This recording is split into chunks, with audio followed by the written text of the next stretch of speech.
नमस्कार, स्वागत है आपका आपके YouTube चैनल पर। आज की क्लास में हम लगातार बौद्ध धर्म ही पढ़ रहे हैं और बौद्ध धर्म को आप छोटी छोटी कक्षाओं में यूं ही पढ़ते रहें। बौद्ध धर्म इस प्रकार से तैयार हो जाएगा कि किसी भी प्रकार की परीक्षा में आपको कोई टेंशन करने की जरूरत नहीं है। आज की कक्षा में हम पढ़ेंगे गौतम बुद्ध की शिक्षाएं। गौतम बुद्ध की शिक्षाएं महत्वपूर्ण चीज है।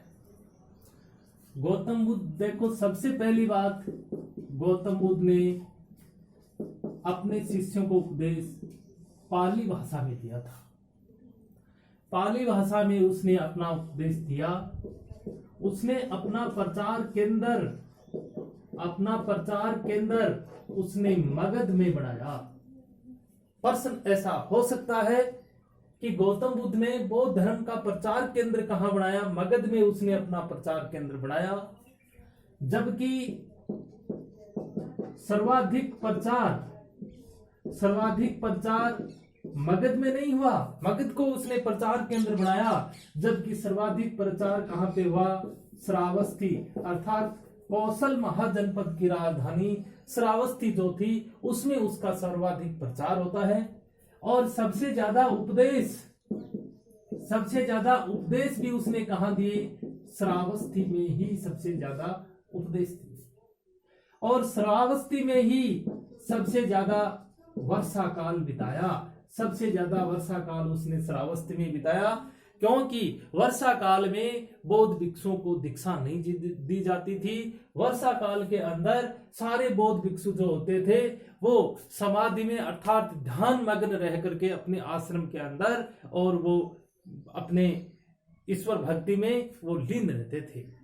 इस प्रकार से पहली बात तो ये महत्वपूर्ण जानकारी। अब उसके बाद में गौतम बुद्ध की जो शिक्षाएं हैं, उन शिक्षाओं को आप थोड़ा ध्यान से पढ़ना। ये शिक्षाएं सबसे महत्वपूर्ण हैं। शिक्षाओं के अंदर सबसे पहला पॉइंट आता है त्रिरत्न। अर्थात बौद्ध धर्म के त्रिरत्न कौन से हैं? बुद्धि, धम्म और संघ। बुद्ध, धम्म और संघ, ये तीनों बौद्ध धर्म के त्रिरत्न कहलाते हैं। अर्थात ये बुद्ध, धम्म और संघ, ये जो तीनों शब्द हैं, ये तीनों शब्द अपने को भाब्रू शिलालेख, जो अशोक का भाब्रू शिलालेख जो था, उस भाब्रू शिलालेख में भी ये तीनों शब्द मिले हैं। और यही शब्द अशोक महान को बौद्ध होने का सबसे बड़ा प्रमाण यही है। तो सबसे पहली बात तो त्रिरत्न यही है। अब इनके अलावा कोई चौथा नाम आएगा, वो त्रिरत्न नहीं है। तो इस प्रकार से प्रश्न बन सकता है कि कौन सा बौद्ध धर्म का त्रिरत्न नहीं है। ये सबसे मोस्ट बात है। आगे की बात करते हैं। फिर दूसरा नाम है चार आर्य सत्य। चार आर्य सत्य गौतम बुद्ध की सभी शिक्षाओं का सार। अर्थात गौतम बुद्ध की सभी शिक्षाओं का सार किस में निहित है? चार आर्य सत्य में। और वो चार आर्य सत्य क्या है? सबसे पहले उसने बताया है दुख। दूसरा आर्य सत्य बताया है दुख का कारण।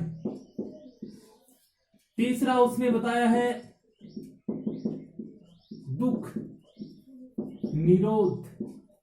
चौथा उसने बताया है दुख निवारण। ये जो दूसरा है दुख कारण, इसको दुख समुदाय भी इसका नाम आता है, ध्यान रखना। ये गौतम बुद्ध के चार आर्य सत्य के सिद्धांत हैं। अर्थात दुख क्या है, दुख के समुदाय क्या क्या हैं, दुख का निरोध कैसे किया जाए, दुख निवारण के मार्ग क्या क्या है, ये सारी चीजें क्या है? चार आर्य सत्य हैं। और इन चार आर्य सत्यों का सार हम आगे पढ़ेंगे। ये चार आर्य सत्य गौतम बुद्ध की शिक्षाओं का सार है। अब चार आर्य सत्य के बाद में महत्वपूर्ण चीज आती है, वो क्या है? अष्टांगिक मार्ग। अष्टांगिक मार्ग। देखो सबसे पहली बात ध्यान रखना, अष्टांगिक मार्ग है ये चौथे आर्य सत्य, चौथे आर्य सत्य अर्थात दुख निवारण का जो मार्ग है उनमें से लिए गए हैं। अर्थात अष्टांगिक मार्ग है ये चौथे आर्य सत्य से लिए गए हैं। और वैसे उपनिषदों में देखा जाए तो कहते हैं कि तैत्रीय उपनिषद जो है, वेदों में जो तैत्रीय उपनिषद है उनसे ये लिए गए हैं। अर्थात बुद्ध के अष्टांगिक मार्ग का स्रोत क्या है? तैत्रीय उपनिषद है। इनको ध्यान रखना, ये महत्वपूर्ण चीजें हैं। बुद्ध के अष्टांगिक मार्ग का स्रोत क्या है? तैत्रीय उपनिषद। जबकि बुद्ध का जो पंचशील का सिद्धांत था, पंचशील सिद्धांत ये छांदोग्य उपनिषद से लिया गया है। छांदोग्य उपनिषद से तैत्रीय, छांदोग्य उपनिषद से पंचशील का सिद्धांत दिया गया है। जबकि अष्टांगिक मार्ग किससे लिए गए हैं? तैत्रीय उपनिषद से लिए गए हैं। अब ये अष्टांगिक मार्ग, अष्टांगिक अर्थात 8 मार्ग, ये अष्टांगिक मार्ग कौन कौन से हैं? लगभग लड़के इनको पढ़ते हैं, सभी किताबों में आपको मिलते हैं। अष्टांगिक मार्ग जो हैं उनमें देखो थोड़ा कर्म का भी ध्यान रहता है। 8वां अष्टांगिक मार्ग कौन सा है, पहला कौन सा है, ऐसा भी प्रश्न हो सकता है। तो देखो मैं आपको बताता हूं। सबसे पहले सम्यक दर्शन, दूसरा है सम्यक कर्मांत, सम्यक संकल्प, सम्यक आजीव, 5वां सम्यक व्यायाम, 6ठा सम्यक वाणी, 7वां सम्यक स्मृति और 8वां सम्यक समाधि। सम्यक दर्शन, सम्यक कर्मांत, सम्यक संकल्प, सम्यक आजीव, सम्यक व्यायाम, सम्यक वाणी, सम्यक स्मृति और सम्यक समाधि। इन 8 को अष्टांगिक मार्ग भी कहते हैं और इसका नाम मध्यम प्रतिपदा, मध्यम प्रतिपदा भी इसी का ही नाम है। इसलिए ये क्या हो गए? अष्टांगिक मार्ग।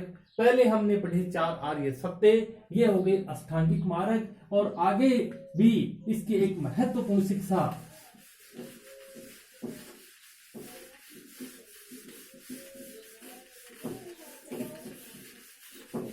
ध्यान से याद रखना।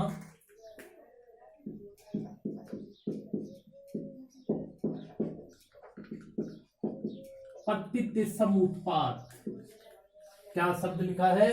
प्रतित्य समुत्पाद। ये कई बार परीक्षाओं में आया है कि प्रतित्य समुत्पाद का संबंध किससे है? जैन धर्म से, बौद्ध धर्म से, आजीव धर्म से, इस प्रकार से प्रश्न आ सकता है। तो प्रतित्य समुत्पाद का संबंध किससे है? बौद्ध धर्म से। सबसे पहली बात तो ये। और प्रतित्य समुत्पाद क्या है? प्रतित्य समुत्पाद का अर्थ बताता हूं। सबसे पहले इसका अर्थ यह है कि एक वस्तु होने पर और अन्य वस्तु की उत्पत्ति, एक वस्तु होने पर अन्य वस्तु की उत्पत्ति। अर्थात ये जो प्रतित्य समुत्पाद है ये गौतम बुद्ध के दूसरे और तीसरे आर्य सत्य का वर्णन है। दूसरे और तीसरे आर्य सत्य का स्रोत क्या है? प्रतित्य समुत्पाद। और प्रतित्य समुत्पाद गौतम बुद्ध की सभी शिक्षाओं का आधार स्तंभ है। गौतम बुद्ध की सभी शिक्षाओं का आधार स्तंभ क्या है? प्रतित्य समुत्पाद है। अर्थात प्रतित्य समुत्पाद का अर्थ क्या है? एक वस्तु होने पर अन्य वस्तु की उत्पत्ति, ये प्रतित्य समुत्पाद है। प्रतित्य समुत्पाद के 12 अंग हैं। 12 अंगों में इसको बांटा गया है। जो मतलब उसकी गौतम बुद्ध की शिक्षाओं का सार उस 12 अंगों में और 5 स्कंदों में, 5 स्कंद और 12 अंग में इसको विभाजित किया गया है।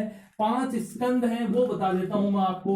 रूप, वेदना, संज्ञा, संस्कार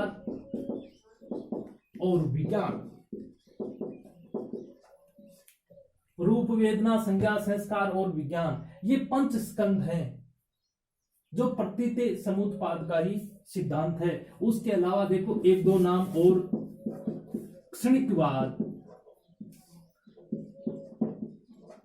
संगात्मकवाद, ये जो सिद्धांत हैं, ये दोनों सिद्धांत भी किस पर आधारित हैं? प्रतीत समुत्पाद पर ही आधारित हैं। ऐसा कोई टफ प्रश्न आ सकता है कि क्षणिकवाद, संघात्मकवाद, ये दोनों किससे संबंधित हैं? बौद्ध धर्म के प्रतीत समुत्पाद से संबंधित हैं। अब देखो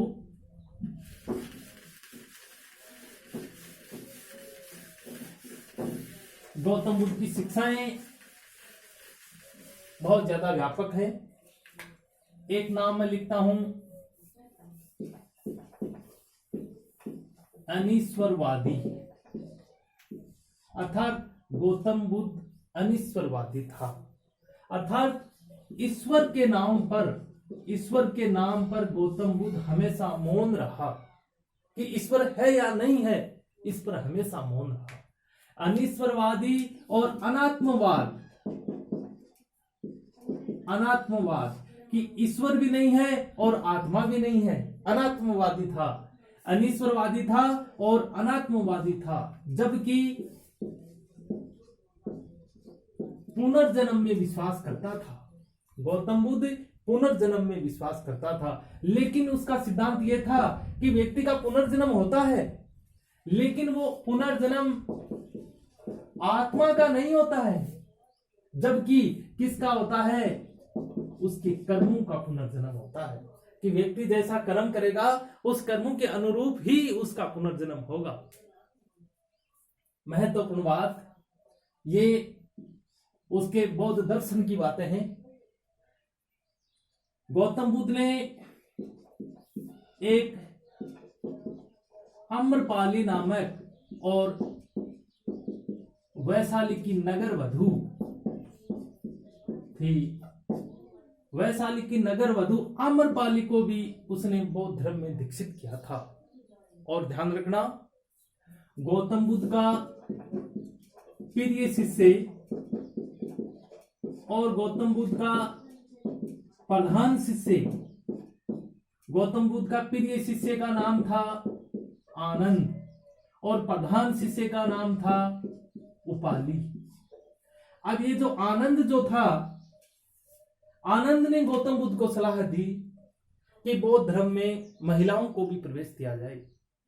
पहले बौद्ध धर्म में महिलाओं का प्रवेश निषिद्ध था, लेकिन अपने प्रिय शिष्य आनंद के कहने पर ही उसने महिलाओं को बौद्ध धर्म में दीक्षित किया। जैसे वैशाली की नगर वधु आम्रपाली है, ये भी एक महिला थी, गणिका थी, इसने बौद्ध धर्म में प्रवेश लिया था। और आनंद के कहने पर उसने, गौतम बुद्ध ने बात मान करके प्रवेश तो दे दिया, लेकिन गौतम बुद्ध ने यह भविष्यवाणी कर दी कि यदि बौद्ध धर्म में और यदि महिलाओं को प्रवेश दिया जाएगा तो आने वाले 500 साल में बौद्ध धर्म का पतन हो जाएगा। लेकिन उसके कहने के आधार पर महिलाओं को प्रवेश दिया और सबसे पहले बौद्ध धर्म में दीक्षा लेने वाली प्रजापति गौतमी, जो गौतम बुद्ध की मौसी अर्थात उसका लालन पालन करने वाली उसकी सौतेली मां थी, उसको उसने सबसे पहले बौद्ध धर्म में दीक्षित किया। दूसरी बात, गौतम बुद्ध जाति प्रथा, छुआछूत, इन सब का विरोधी था। पहले बौद्ध धर्म में कुछ चुनिंदा लोगों को ही प्रवेश दिया जाता था, लेकिन आनंद और उपाली के कहने पर उसने सभी जाति धर्म के लोगों के लिए बौद्ध धर्म को खोल दिया कि किसी भी जाति और धर्म का व्यक्ति हो वो बौद्ध धर्म में प्रवेश पा सकता है। पहले सभी लोगों को प्रवेश दिया जाता था, लेकिन बाद में उसकी उम्र भी तय कर दी कि कम से कम 15 वर्ष की उम्र अनिवार्य है, बौद्ध भिक्षु बनने के लिए कितने साल की उम्र अनिवार्य कर दी उसने? 15 साल की उम्र अनिवार्य कर दी। अब देखो बौद्ध धर्म में दीक्षित करने की परंपरा क्या थी वो भी थोड़ा बताता हूं।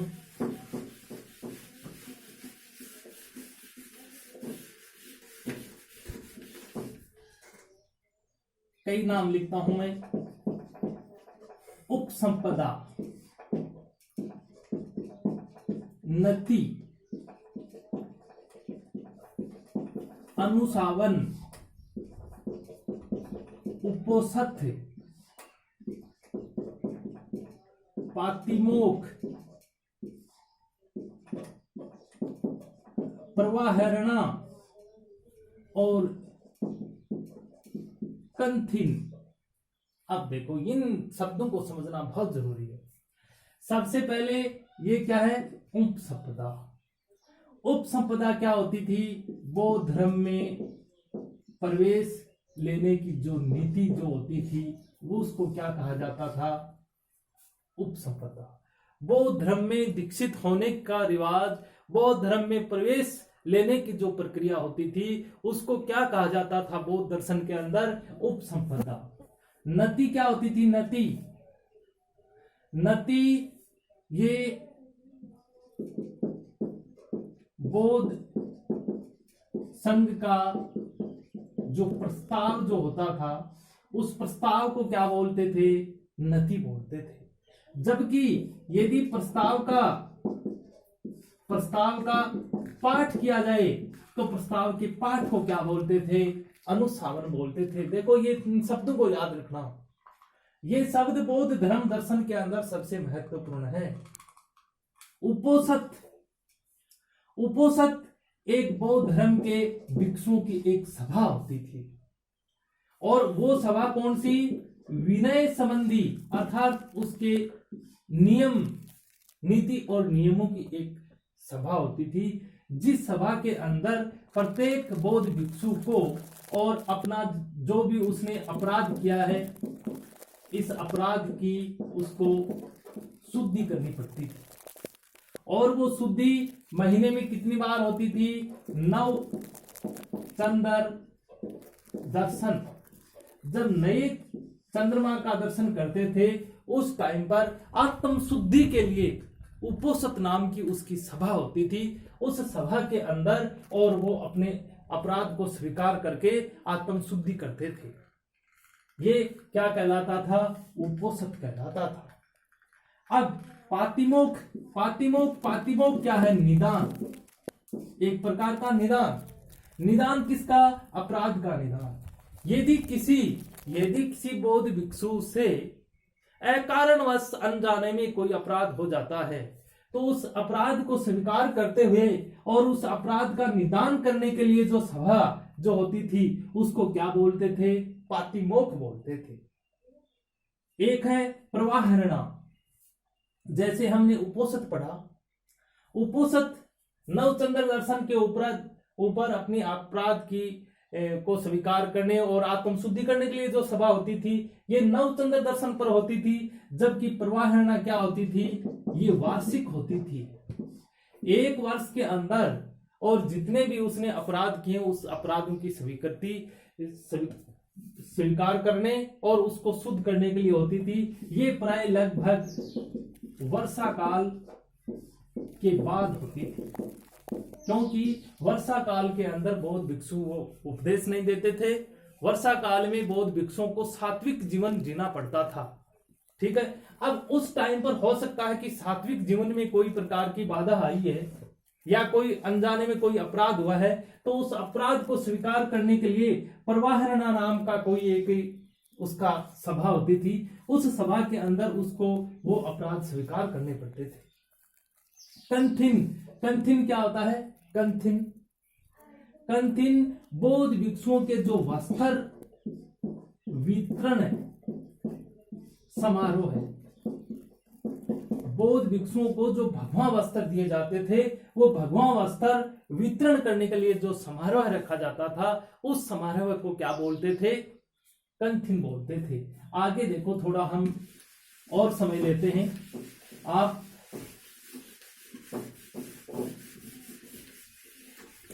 कक्षाओं में आप यूं ही बने रहें और कक्षाओं को आप लगातार देखते रहें। कम से कम 1-2 बार देखोगे तो 1-2 बार देखते ये सारी चीजें आपको आराम से याद हो जाएंगी। और लाइक करते रहें, सब्सक्राइब करते रहें और कमेंट जरूर करके बताएं सब कि आपको कैसा लगा, क्या और चाहिए, कौन से टॉपिक पढ़ाने हैं, क्या नहीं पढ़ाना है, कौन से आपको समझ में नहीं आ रहा है। ये सारी चीजें कमेंट के द्वारा जरूर बतानी चाहिए। आगे बौद्ध ग्रंथों की बात करते हैं। बौद्ध ग्रंथ नंबर 1 सुत्त पिटक, दूसरा है विनय पिटक, तीसरा है अभिधम पिटक और इसको ये 3 है इसलिए उसको क्या बोला जाता है, त्रिपिटक। क्या बोला जाता है, त्रिपिटक। सुत्त पिटक, विनय पिटक, अभिधम पिटक। अब सुत्त पिटक जो है इसको बौद्ध धर्म का विश्वकोश कहते हैं। बहुत महत्वपूर्ण प्रश्न है। बौद्ध धर्म का विश्वकोश, इंसाइक्लोपीडिया, बौद्ध धर्म का इंसाइक्लोपीडिया कहा जाता है किसको, सुत्त पिटक को।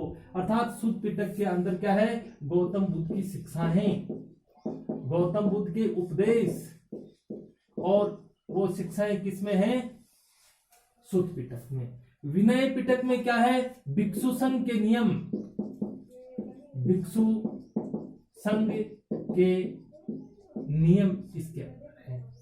और अभिधम पिटक, इस अभिधम पिटक की रचना है, अभिधम पिटक की रचना हुई थी तीसरी बौद्ध संहिता में। और इसके अंदर और सुत्त पिटक और विनय पिटक जो दोनों की जो शिक्षाएं हैं, उन दोनों की शिक्षाओं की बाधाओं को दूर करने के लिए और सरलतम संस्कृत भाषा के अंदर और अलग से ग्रंथों की रचना की गई है जो अभिधम के नाम से जाने जाते हैं। आगे की कक्षाओं के अंदर हम पढ़ेंगे बौद्ध संगीतियां। हालांकि हमने बौद्ध संगीतियों को पहले भी मैंने YouTube पे पढ़ा दिया है, लेकिन थोड़ा विस्तृत रूप से यदि आपकी इच्छा हो तो हम फिर दोबारा से हम बौद्ध संगीतियां पढ़ा देंगे।